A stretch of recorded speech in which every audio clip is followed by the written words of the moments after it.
Entonces, esa es la función como tal. Aquí la parte interesante, vimos dos detalles que llamaron la atención. El primero era cómo crear esta condición. Vimos de que hay que tener su cuidado al hacer eso. No es algo que podemos hacer a la ligera. Tenemos que tener nuestro cuidado al realizarlo. Y el segundo aspecto que notamos era el de las dos llamadas recursivas. Hablando aquí con el compañero Ignacio Elías, recordamos un poquitito de estructuras de datos y análisis de algoritmos, que existen métodos de programación dinámica que hace que podamos aprovechar resultados anteriores. Aquí, implementarlo en ensamblador podría ser un proyecto programado en sí, pero en general lo mejor es, por facilidad de nosotros al desarrollar el ejercicio, es hacerlo de la manera ingenua. Entonces, así fue como se desarrolló. Teniendo el ensambladorcito, pues llegamos a eso que tenemos acá. ¿Qué diferencias tenemos voy a ver si las dejé por aquí, las funciones pasando, no las dejé. ¿Qué diferencias tenemos con respecto a lo que desarrollamos en la sesión pasada? La primera diferencia en esta versión que hice del código está, hacerla aquí. La primera diferencia es que antes yo reservaba aquí 2 espacios en el stack. Ahora estoy reservando 3. Luis Pedro, ¿por qué 3 campos? Bueno, supongo que uno es para el return address de siempre Ujú, y uno para A0, y supongo ujú. que va a utilizar otro registro de argumentos. Bien, habíamos discutido algo ayer, Luis Pedro, y es que si nosotros vemos el codiguito en C, hacemos 2 llamadas a Fibonacci y esta nos regresa un valor en $V0, que luego si hacemos esta otra llamada nos va a regresar el valor en $V0 y va a matar el valor que este devolvió, ¿te acordás? Entonces, ¿qué es Ajá, lo que, ajá. qué es lo que hacemos? Cuando esta devuelve, lo guardamos en el stack. Eso es lo que hacemos para evitar eso. Había un compañero diciendo, no, no, profe, ¿por qué no lo guardamos este en $V1, lo pasamos a $V1 y lo guardamos ahí? Entonces yo hice el ejemplo de que cuando llamamos a esta eh, va a generar fib de n-2, va a hacer a las llamadas a fib de n-3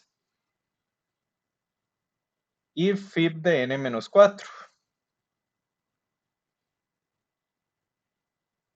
Y esta va a guardar en $V1 y nuevamente nos mata el dato. Entonces dejarlo en registro no era viable. No era viable. Entonces lo guardamos en el stack. Acá este ejercicio se tornó bastante interesante. Por ejemplo, vean que hago un campo de 3 espacios en el stack, pero al inicio de la función solo guardo 2. Hice un campo. Cada vez que llamo a la función guardo 3 campos, pero entrando solo guardo $A0 y $RA. Cuando hago uso de ese tercer campo que les estoy mencionando, hago uso después de la llamada a Fibonacci. Aquí específicamente. ¿Por qué? Este valor nos lo va a devolver en $V0 y tenemos que guardarlo. Y eso es lo que hago acá. Vean de que llamo a Fibonacci, vuelvo y guardo en el stack el valor de $V0. Luego restauro el valor de $A0. ¿Por qué es necesario restaurar ese valor? Es necesario restaurar ese valor para configurar el argumento de la siguiente llamada a Fibonacci. Entonces, acá les voy, por favor, el apuntador de esta semana, los apuntadores de esta semana, ténganlo por ahí, lo dejan claro. Es en recursividad, guardo el argumento, es buena política guardar el argumento cuando más adelante necesito el argumento de nuevo, necesito una operación con el argumento. Por ejemplo, en factorial era el argumento n por el factorial de n-1. Guardo el argumento si más adelante se necesita para la llamada recursiva. Esto, acá vean de que el argumento se necesitó dos veces, se necesitó para n-1 y para n-2. Ahí vale la pena guardarlo en el stack.